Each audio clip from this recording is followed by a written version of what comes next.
नमस्कार मित्रांनो, आपल्या आजच्या या सत्य घटनेची सुरुवात होते 22 मार्च 2026 या तारखेपासून. या तारखेला रात्रीचे 8 वाजता अजित नावाचा एक तरुण, जो की MIDCमध्ये काम करून थकून भागून रात्रीचे 8:30 वाजता घरी पोहोचला. त्याने बघितलं की घराचा दरवाजा तर बंद आहे. त्याने दरवाजावरती वाजवलं. दरवाजातून आतून काहीच रिस्पॉन्स नाही. त्याची पत्नी घरी होती, त्याचा पोरगा एक लहान घरी होता. त्यावेळेला त्याला वाटले की त्याच्या पत्नीला चक्कर वगैरे आली असेल, पोरगा वगैरे आतच आहेत, कोंडून बसली असतील. याच्यामुळे त्याने घराच्या पाठीमागं जाऊन घराच्या पाठीमागच्या दरवाजातून आत उडी टाकली आणि रूममध्ये गेला. त्याची रूमचा पण दरवाजा बंद. आता करायचं काय? आता याने बाहेरचा तर दरवाजा कसा तरी पार केला, पण आतल्या दरवाजाला काय करायचं? पण ज्या वेळेला तो त्या दरवाजापाशी गेला, कान लावून ऐकत होता, त्यावेळेला त्याला काहीतरी आवाज येत होता, जो की आवाज नॉर्मल नव्हता. जे आवाज शरीर संबंध करताना येतात तेच आवाज येत होता. आता त्याला समजत नाही, मी इथं आहे, माझी बायको आता आहे, तर संबंध कोणासोबत करते, आवाज काय येतोय? त्यावेळेला या अभिजितने दरवाजा वाजवला. एकदा वाजवला, दोनदा वाजवला, कोणी उघडला नाही. त्यावेळेला आवाज तर बंद झाले, पण त्याचा पोरगा जो की दुसऱ्या रूममध्ये बसून रडत होता, त्याला दरवाजा उघडला, बघितलं पोराला तिथं फेकून दिले. पोरानं त्या चेडीत मुतला आहे काय, ती पोरग खाली पडलं आहे, त्याच्यावरती कोणाचं लक्ष नाही. त्याची पत्नी दुसऱ्या रूममध्ये आहे. त्यावेळेला त्या अभिजितने त्या रूमला लाथा घालायला चालू केली. लाथा घालून घालून त्याने दरवाजा मोडला. आतमध्ये गेला, बघितलं तर काय, त्याच्या रूममध्ये त्याची पत्नी एकटीच नव्हती. त्याचा मित्र होता, जो की त्याच्या पत्नीसोबत नको त्या अवस्थेत बसलेला आहे. म्हणजे मित्रानेच त्याच्या पाठीमध्ये खंजीर खुपसला होता. आता अनुभवी व्यक्ती जुन्या काळातले काय म्हणत होते की मित्राला तुम्ही बाहेर नेऊन हॉटेलमध्ये लाखो रुपये खर्च करा, पण घरी कधी आणू नका. तेच केली होती या अभिजितनं चूक. त्याच्या मित्राला घरी आणलं होतं, घरचा ॲक्सेस दिला होता. त्याच्यानंतर त्याने त्याच्या पत्नीसोबत असं केलं. बरं, नेमकं या दरम्यान काय घडलं त्याच्याबद्दल मी तुम्हाला या घटनेची माहिती देतो. तुम्हाला काय करायचं आहे, फक्त व्हिडिओ आपला शेवटपर्यंत बघायचा आहे, लाईक करायचा आहे, शेअर करायचा. शेअर जरी नाही केला तर चॅनल सबस्क्राईब करून ठेवला तर मला बरं वाटतं. चला मित्रांनो, आपल्या आजच्या घटनेला सुरुवात करू. 16 मे 2014ची ती तारीख होती. या दिवशी अजित नावाचा पोरगा, तो की आपल्या घराच्या बाहेर खेळायला आलेला होता. त्यावेळेला त्याला दिसलं की त्याच्या घराच्या कडेला एक कोणीतरी राहायला आले. त्यांच्या घराच्या कडेला टेम्पो उभा आहे. त्या टेम्पोतून सामान उतरत आहेत आणि याच्या घराच्या कडेला एक दुसरं घर आहे, त्या घरामध्ये ते सामान नेत आहेत. थोडा वेळ थांबून बघितलं, पहिल्यांदा एक महिला उतरली, जी की अतिशय सुंदर होती. तिच्या मागे तिचा पती उतरला, जो की वयस्कर दिसत होता, थोडं 40-41 वय असेल. त्याच्या मागे एक लहान पोरगा उतरला, त्याचं वय असेल साधारणतः 8-10 वर्ष. त्यावेळेला तो पोरगा त्या ठिकाणी आला, याच्याकडे बघतो अभिजितकडे. हा अभिजित स्वतःच्या घरी येतो आणि आईला विचारतो, आई हे कोण आले शेजारी आपल्या राहायला? त्यांच्यासोबत एक पोरगा आहे, माझ्याच वयाचा दिसतो. त्यावेळेला त्याची आई म्हणली की आपल्या घराच्या शेजारी जे घर आहे ना, त्या घरी नवीन व्यक्ती आलेत राहायला, त्यांचा ट्रान्सफर इथंच झालेला आहे. तिचा बाप पोलीस ऑफिसर आहे, तो पोरगा आहे तो तुझ्याच वर्गात आहे. त्याने तिथं ॲडमिशन घेतलं आहे. 2 दिवसापूर्वी ते आले होते, चौकशी वगैरे केली होती घराबद्दल. त्यावेळेला मी सांगून दिलं. आता त्यांचा पोरगा तुझ्या एवढा आहे म्हटल्यानंतर मी पण होकार दिला, म्हणले की तुझ्यासोबत शाळेला जायला तुला हे होईल. ज्यावेळेला अभिजित हे ऐकवतो त्यावेळेला तो त्याच्या घरातून त्या घरी जातो. त्या पोराकडे बघतो, त्याला हात करतो. तो पोरगा पण याला हात करतो. हातात फुटबॉल घेतलेला होता. ते बाहेर येतात आणि म्हणतात की फुटबॉल खेळायचं का? हा अभिजित म्हणतो ठीक आहे, चालेल, फुटबॉल खेळू. आता ज्या वेळेला हे दोघं रस्त्यावरती फुटबॉल खेळत होते त्यावेळेला या दोघांमध्ये बोलणं चालणं चालू झालं. सुनील नावाचा तो पोरगा म्हणू लागला की मी ज्या पहिल्या ठिकाणी राहत होतो त्यावेळेला त्या ठिकाणी माझ्यासोबत खेळायला कोणीच नव्हतं. बरं झालं आता तो आला माझ्यासोबत खेळायला आणि मी तुझ्याच शाळेत ॲडमिशन घेतलेलं आहे. आता आपण ज्या वेळेला शाळेत जाईल 15 तारखेपासून, त्यावेळेला आपण दोघं मिळून जाऊ. एकाच वर्गात आहे, एका बेंचवरती बसू. आता या दोघांमध्ये खेळत खेळत बोलणं वगैरे चालू होतं. यांची प्लॅनिंग चालू होती. आता भरपूर वेळ झालं पोरगा घरी आला नाही, म्हणून या अभिजितची आई त्याला बोलवायला गेली. त्यावेळेला ती शेजाऱ्यांच्या घरी जे ग्राउंड आहे त्याच्यावरती खेळत होती, त्या ठिकाणी गेली, त्याला बोलवत होती. तेवढ्यातच तो जो पोरगा होता सुनील, त्याच्या बापाने या अभिजितच्या आईला बघितलं ही महिला किती सुंदर आहे, अतिशय सुंदर आहे. याचं वय तर झालं होतं 40-45, पण ते म्हणतात ना की माणूस कितीही म्हातारा झाला तरी त्याला एक महिला दिसली की तो तिच्याकडे वळून बघणारच. असंच झालं. त्या माणसाने या अभिजितच्या आईकडे बघितलं. दिसायला अतिशय सुंदर होती, निर्मला नावाची ही महिला. ज्या वेळेला हा तिच्याकडे बघतो त्यावेळेला बघतच राहतो. त्या ठिकाणी त्या दोघांमध्ये थोडंफार बोलणं चालणं होतं. अभिजितची आई अभिजितला घेऊन तिच्या घरी येते, जेवण वगैरे वाढते. आता दुसऱ्या दिवशीपासून हा सिलसिला सुरू झाला. जोपर्यंत शाळा सुरू होत नाही तोपर्यंत अभिजित त्या सुनीलच्या घरी जायचा, फुटबॉल खेळायचा, क्रिकेट खेळायचा, पुन्हा यायचा. 15 जून आली, या दोघांची शाळा सुरू झाली. आता हे दोघं एका क्लासमध्ये असल्यामुळं सोबतच जायचे. त्या दोघांची बस सोबतच यायची. शाळेत पण गेल्यानंतर एका बेंचवरती बसायचे. आता या दोघांमध्ये मैत्री एवढी घट्ट झाली होती की हे दोघं एकमेकाशिवाय राहत नव्हते. घरी आलं तरी एकमेकाच्या घरी जाऊन टी व्ही बघत बसायचे, अभ्यास करायचे. शेजारी असल्यामुळे काही अडचण नव्हती. तो जो सुनील होता, त्याचा बाप होता, त्याचा संपर्क या अभिजितच्या आईसोबत आला. आता या दोघांमध्ये त्या ठिकाणी अनैतिक संबंध चालू झाले. याच्याबद्दल त्या अभिजितला अजिबात माहीत नव्हतं ना त्याच्या बापाला माहीत नव्हतं. त्याचा बाप आपला ड्युटीवरती जायचा, काम करायचा, मेहनत करायचा यांच्यासाठी. त्याचा बाप जो होता MCD कर्मचारी होता, महानगरपालिकेत त्या ठिकाणी कर्मचारी होता. चांगला पगार वगैरे होता, पण तो कायम ड्युटीवरती असायचा. त्याच्यामुळे तो त्या अभिजितच्या आईला वेळ देत नव्हता. आता वेळ देऊ लागला होता तो सुनीलचा बाप. या दोघांमध्ये चांगल्या प्रकारे संबंध बनायचे. याची कसलीही कुणकुण कोणालाच नव्हती. पण ही गोष्ट काय कधी लपून राहते का? कधीच नाही. हळूहळू या गोष्टीचा उलगडा होतोच. मित्रांनो, असंच झालं. त्या अभिजितच्या बापाला याच्याबद्दल समजलं. त्यावेळेला त्याने त्या निर्मलाला मारहाण केली. आता हे सगळं अभिजित बघत होता. त्यावेळेला त्याला समजलं आता पोरगा 10-12 वर्षाचा आहे आणि त्याच्यासमोर हे सगळं घडतंय म्हणल्यानंतर त्याला समजणारच ना. त्यावेळेला त्याच्या डोक्यात एकच आलं, त्या सुनीलच्या बापामुळे हे सगळं झालंय. हा जो अभिजित होता त्याच्या आईवरती एकदम जास्त प्रेम करायचा. त्याला आई खूप आवडायची. त्याच्या आईला होणारा त्रास त्याला सहन झाला नाही. हा अभिजित म्हणतो की या सुनीलचा मी बदला नक्कीच घेईन. याच्यामुळे याच्या बापामुळे झालंय. आता याची सुनीलसोबत मैत्री तर होती, पण ते मनामध्ये एक कडवट आली होती. ती काय कधी मिटणारी नव्हती. हळूहळू आता हे दोघं मोठे होत होते, कॉलेजला जात होते. कॉलेजला गेल्यानंतर या सुनीलचं ना एका पोरीसोबत अफेअर चालू झालं. पोरगी दिसायला अतिशय सुंदर होती, पण खूप श्रीमंत घरातली होती. आता या सुनीलला कशी काय पटली ती त्याचं त्यालाच माहिती. ज्या वेळेला तो तिच्यासोबत फिरायचा त्यावेळेला या अभिजितला वाईट वाटायचं. अभिजित म्हणायचं की हे शक्यच नाही. मी एवढा मोठा असून माझ्यापेक्षा हा गरीब असलेला सुनील कसं काय पोरगी फिरवतो. आणि त्यावेळेला त्याला आठवतं की त्याच्या आईसोबत काय झालं होतं. त्यावेळेला त्याने खूप प्रयत्न करून त्या सुनीलचं लफडं जे होतं ते बंद पाडलं. आता तो सुनील डिप्रेशनमध्ये गेला.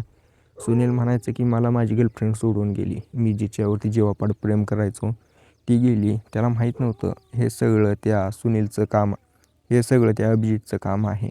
अभिजितबद्दल तो मनामध्ये चांगली भावना ठेवायचा ना. आता या दोघांनी 12वी पूर्ण केल्यानंतर पुढे चालून इंजिनिअरिंगसाठी ॲडमिशन घेतलं. दोघं आता इंजिनिअरिंग कॉलेजमध्ये गेले. दोघंही हुशार होते, त्याच्यामुळे त्या ठिकाणी चांगल्या प्रकारे मार्काने पास व्हायचे. पण विषय हाच होता की तो जो सुनील होता गरीब कुटुंबातील होता, म्हणजे असं म्हणू शकतो की मध्यमवर्गीय कुटुंबातला. याच्यामुळे त्याच्याकडे पैसा असा काय मुबलक नव्हता. आता त्याला दुसऱ्या वर्षी इंजिनिअरिंगचं जे दुसरं वर्ष आहे त्या वर्षीची फी भरता आली नाही. त्यावेळेला कॉलेजने याला काढून टाकलं. दुसरीकडे हा अभिजित त्याच कॉलेजमध्ये शिकत होता. या अभिजितने त्या कॉलेजमधून चांगल्या प्रकारे शिकून चांगल्या मार्काने पास होऊन डिग्री घेतली. कॉलेज चांगलं होतं, मार्क चांगली होती, अभिजित हुशार होता. त्याच्यामुळे त्याला एका पुण्यातल्या कंपनीतून ऑफर आली. त्या कंपनीमध्ये त्याने जॉईनिंग केली. कंपनी मोठी होती, IT कंपनी होती. तिथं पगार पण चांगला होता. सुरुवातीला 70-80 हजार रुपये पगार दिला होता. अभिजितचं आता आयुष्यच बदलून गेलं होतं. तसंही अभिजितचा बाप पहिल्यापासून श्रीमंत होता, त्याच्यामुळे त्याला कसलीही अडचण आली नाही. पण ते म्हणतात ना की श्रीमंत व्यक्तीकडेच पैसा येतो. हा विषय बरोबरच आहे. दुसरीकडे तो सुनील जो होता मध्यमवर्गीय परिस्थिती होती त्याची. आता त्याच्या बापाबद्दल बोलायचं झालं तर त्याचा बाप ना साधारणसा एखादा MIDCमध्ये काम करणारा कर्मचारी होता. त्याचा बापाचे पगार 20-25 हजार. आता हा सुनील जो होता त्याच्या बापासोबत कामाला जाऊ लागला होता MIDCमध्ये. त्या ठिकाणीच 15-16 हजार रुपये पगारावरती काम करायचा. MIDCचं तुम्हाला माहितीच आहे, गांड घासून काम करून घेतात पण पगार जाडभर देतात. हे असंच काम असतं MIDCमधलं. आता याच्यापाशी काय पर्याय नव्हता. पैसा नसल्यामुळे याला चांगल्या प्रकारे कॉलेज करता आलं नाही, डिग्री घेता आली नाही. जरी याने डिग्री घेतली असती तर अशी काय हायफाय नोकरी लागली नसती, कमी पैशाची लागली असती. ज्यावेळेला याची गर्लफ्रेंड होती त्यावेळेला त्याने अभ्यास करणं सोडून दिलं होतं. तिच्या डिप्रेशनमध्ये नंतर अभ्यास करणं बंद केलं होतं. अभिजित आणि सुनील आता दोघं पण नोकरीला लागली होती, पण दोघांची पोस्ट वेगळी होती, पगार वेगळा होता. दोघांच्या राहणीमानामध्ये बदल आलेला होता. याच्यामुळे ह्या दोघांमध्ये बोलणं चालणं कमी झालं होतं. दोघांचे वेगवेगळे मित्रमैत्रीण बनले होते. या अभिजितने जेव्हापासून नोकरी लागली तेव्हापासून येणाऱ्या पैशातून अय्याशी करायला चालू केली. त्याला काही मतलब नव्हतं की कुटुंब बनवायचं, लग्न करायचं किंवा घरच्यांना चांगलं सुखी करायचं. याच्याबद्दल त्याला काही घेणं देणं नव्हतं. याच्या विपरीत तो जो सुनील होता त्याला कमी पगार होती, त्याच्यामुळे त्याचा घर खर्च भागत नव्हता. तर तो आईश काय करणार होता. त्याच्या आईबापाने विचार केला की हा जो सुनील आहे आता मोठा झाला आहे, कामाला लागला आहे, याचं लग्न करून द्यावं. आता बघा ना मित्रांनो, देव ज्याला पैसा कमी देतो, ज्याची गरीब परिस्थिती असते, नेमकं त्याचं लग्न लवकर होतं आणि त्याला बायको अतिशय सुंदर भेटते. असंच झालं या सुनीलसोबत. सुनीलचं लग्न ठरलं एका सुंदर पोरीसोबत. 12वीचं शिक्षण झालेलं होतं. दिसायला अतिशय सुंदर होती, हुशार होती. तिने ब्युटी पार्लरचा कोर्स केलेला होता. या सुनीलचा विचार होता की चला ब्युटी पार्लरचा कोर्स केला आहे, आपण आपल्या घरी एक ब्युटी पार्लर ओपन केलं म्हणजे तिकडून पण थोडीफार इन्कम येईल. त्याच्यामुळे तो त्या पोरीला होकार देतो. ज्यावेळेला याचा होकार आला त्यावेळेला ती नम्रता नावाची पोरगी, तिच्यासोबत याचं लग्न वगैरे ठरलं, साखरपुडा झाला, दोघांमध्ये नंबर एक्सचेंज झाले. आता या सगळ्या गोष्टीचा अंदाज नव्हता अभिजितला. अभिजित त्याच्या नादात होता. पण एक दिवशी या सुनीलने त्याला फोन केला आणि म्हणला की भावा, तू कुठं गायब आहे रे? माझं लग्न ठरलं आहे, लग्नाला यावं लागेल तुला, पण तू माझ्याशी संपर्कातच नाही. का रे, गरीबाला विसरला का? त्यावेळेला अभिजित मनामनामध्ये जळू लागला आणि म्हणू लागला की नाही रे, तसं काय नाही, मी तुला विसरेल का? आपली लहानपणापासून दोस्ती आहे आणि असा तू विचार पण कसं काय करू शकतो? आता हे दोघं तर बोलत होते वरून, पण या दोघांच्या मनामध्ये पण कडवडाट होती. विषय हाच आहे की या सुनीलची गर्लफ्रेंड याच्यामुळे गेली होती, अभिजितमुळे, आणि अभिजितच्या आईला त्या सुनीलच्या बापाने चांगल्या प्रकारे रगडून काढलं होतं. हे या दोघांच्या मनात पण होतं. आता याचा पुढे चालून या दोघांवरती दुष्परिणाम होणार होता आणि याच गोष्टीमुळे पुढे चालून भरपूर मोठा कांड होणार होता. याच्याबद्दल तर आपण जाणून घेणारच आहोत. पण मित्रांनो, तुम्हाला आता जसं मी सांगितलं, त्या सुनीलचं लग्न ठरलं होतं. लग्नाची तारीख जशी जशी जवळ येईल तसं तसं हे दोघं भेटणं, शॉपिंग करणं, या सगळ्या गोष्टीचा सिलसिला चालू झाला होता. पण विषय हाच होता की या सुनीलकडे भरपूर पैसा नव्हता. त्यावेळेला त्याचा दोस्त आठवतो, हा शॉपिंगला गेला की याच्यापासला पैसा कमी पडला, हा त्याच्या बायकोसमोर उभा राहून अभिजितला फोन लावायचा आणि म्हणायचं की थोडे पैसे पाठव. अभिजितचा लहानपणीचा दोस्त होता, त्यामुळे तो पैसे पाठवून द्यायचा.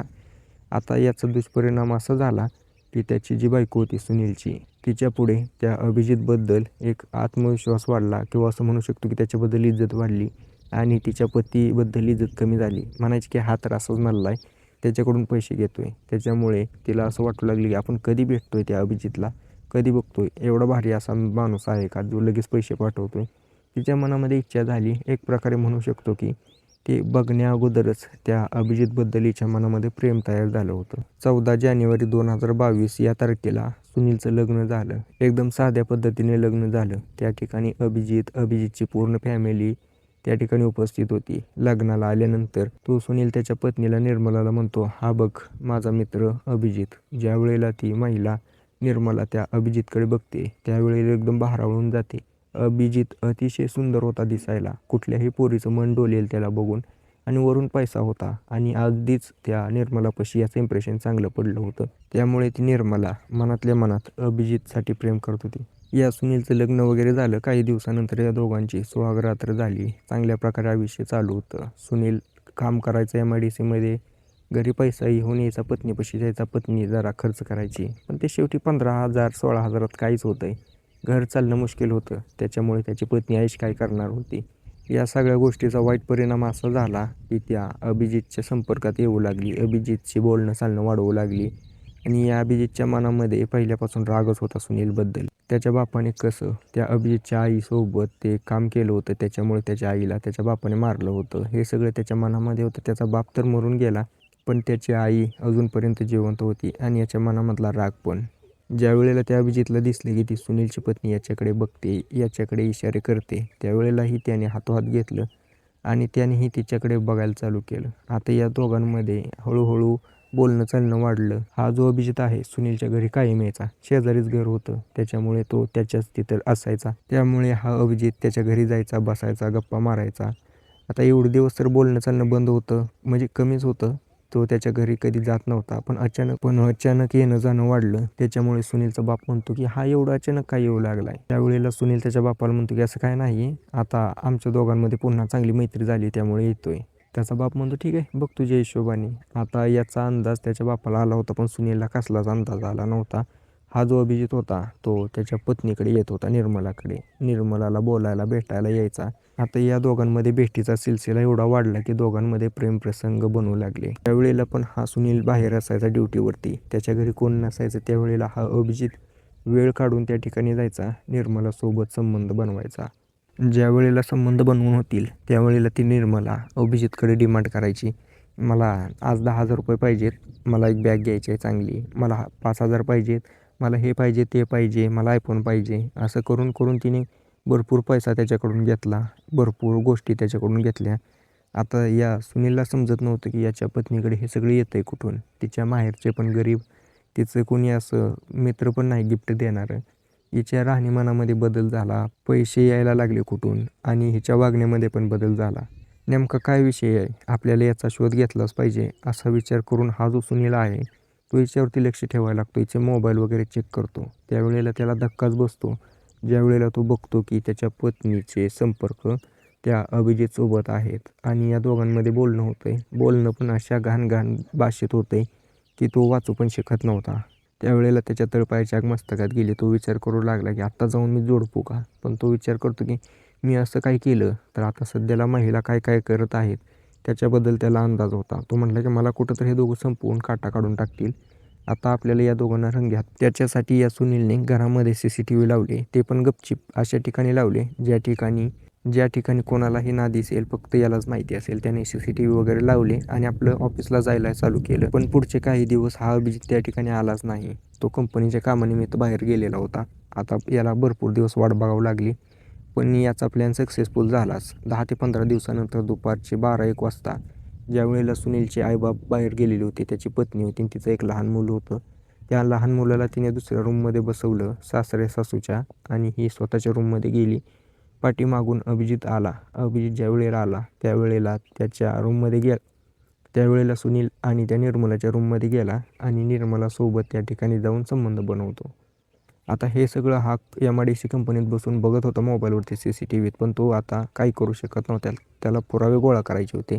आता हे सगळं 4-5 वेळा झाल्यानंतर या सुनीलने ठरवलं की आता आपल्याला याच्याबद्दल ॲक्शन घ्यावंच लागेल. त्याने सगळे रेकॉर्डिंग वगैरे डाउनलोड करून ठेवली. हा जो अभिजित आहे घरात येण्याची वाट बघितली. आता ज्या वेळेला या अभिजितला दिसलं की सुनील आलाय, पण रात्रीचे 7 वाजलेत, त्यांना MIDCतून यायला अर्धा-1 तास लागणार होता. तोपर्यंत थांबेल का नाही याच्याबद्दल त्याला खात्री नव्हती, पण तो निघाला. तिथून निघाल्यानंतर तो त्याच्या घरी आला. घरी बघितलं दरवाजा बंद आहे. याला वाटलं की आहे इथंच, आता काही अडचण नाही. आपण ज्या वेळेला घराचा पुढचा दरवाजा कोणी उघडला नाही त्यावेळेला तो घराच्या पाठीमागून मागच्या दरवाजानं आतनं गेला. रूममध्ये बघितलं त्याची पत्नी आहे, आवाज येतोय कसला तरी. त्या दरवाजाला लाथा घालून मोडलं. त्यावेळेला ते दोघं त्या ठिकाणी होते. CCTV लावलेले होते. दोघं पळायचा प्रयत्न करायला लागले नग्न अवस्थेत. ते CCTV रेकॉर्ड झालं. आता याच्या हातात पुरावा होता, याच्यासमोर हे दोघं होते. आता या सगळ्या गोष्टीमुळे या सुनीलला राग आला.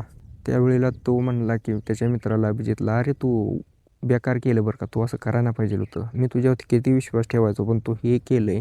त्यावेळेला हा अभिजित म्हणतो की तू मला हे बोलतोय, तुझ्या बापाने जे माझ्या आईसोबत केलं ते काय होतं, तिच्यामुळे माझ्या बापाने माझ्या आईला किती मारलं होतं, त्या दोघांमध्ये अजून पण भांडणं होत आहेत त्या गोष्टीसाठी.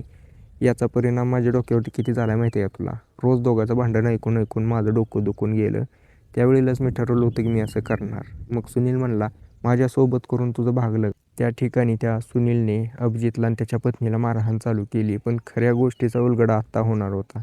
पण हा जो अभिजित होता हा त्याच्या पत्नीसाठी येत नव्हता त्याच्या घरी, हा येत होता या सुनीलच्या आईसाठी. तर हो मित्रांनो, ही जी सुनीलची आई होती ती या अभिजितच्या संपर्कात होती. या गोष्टीला पूर्ण 8 ते 10 वर्ष झालं होतं. ज्या वेळेला हा अभिजित आणि सुनील 10वी-11वीत होते तेव्हापासून या सुनीलची आई अभिजितच्या प्रेमामध्ये होती आणि ते दोघं तेव्हापासून संबंध बनवायचे. आणि या सगळ्या गोष्टीचा थोडाही अंदाज लागू दिला नाही सुनीलला आणि त्याच्या बापाला अभिजितने आणि त्या सुनीलच्या आईने. ही गोष्ट कधी समजली, ज्या वेळेला या सुनीलने पोलीस बोलवले. पोलीस त्या ठिकाणी आले, त्यांना रेकॉर्डिंग वगैरे दाखवली. त्यावेळेला त्या अभिजितनं ही सगळी गोष्ट सांगितली. तर विषय बघा आता मित्रांनो किती गंभीर आहे. आता याच्यामध्ये मला सांगा नेमकं समाजामध्ये काय चालू आहे. म्हणून मी सुरुवातीला म्हणलं की अनुभवी व्यक्ती आपल्याला असं सांगतात की मित्राला बाहेर तुम्ही काहीही करा, पण घराचा ॲक्सेस कधी देऊ नका, घरामध्ये कधीच घेऊन येऊ नका. ज्या वेळेला त्या सुनीलने अभिजितला घरी आणलंच नसतं सुरुवातीला, तर तो त्याच्या आईपाशी गेला असता का नसता, त्याच्या आईपाशी गेला नसता आणि पुढे चालून तो त्याच्या पत्नीसोबत आलाच नसता. तर मित्रांनो, आता तुम्हाला पूर्ण कहाणी जाणून घ्यायची असेल की त्याच्या आईसोबत कसं काय जुळलं, काय होतं, त्याची पूर्ण कहाणी सांगतो मी उद्याच्या व्हिडिओमध्ये. बाकी आजचा तुम्हाला व्हिडिओ आवडला असेल तर मला कमेंट करून नक्कीच सांगा.